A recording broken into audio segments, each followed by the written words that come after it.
తర్వాత 4,000 మొత్తం 10,000 ఇస్తాం పెన్షన్. ఇక 4,000 మళ్ళీసారి గెలిపియండి 15,000 ఎందుకు 50,000 ఇస్తాం ఎక్కడ కోటి చెప్పే పడలేదు. ఇక 2 లక్షల మునమా మేడం ఒకటిసారి 10 లక్షలు తెచ్చుకోండి, నెక్స్ట్ అయిపోయిన తర్వాత అది మొత్తం మార్పు చేసేస్తామని చెప్తాం. ఏదంటే చెప్పాలని చెప్తాం. చెప్పరా?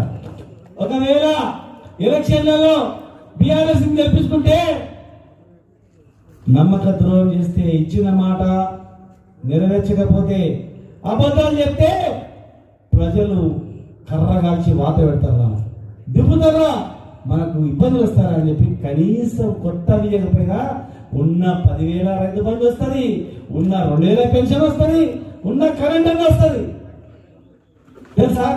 లేకపోతే అన్నీ అవుతాయి. మళ్ళా దుబాయ్కి బస్సులు వస్తాయి, బొంబాయికి బస్సులు వస్తాయి, విన్నారా, మళ్ళా కుదబెట్టుడు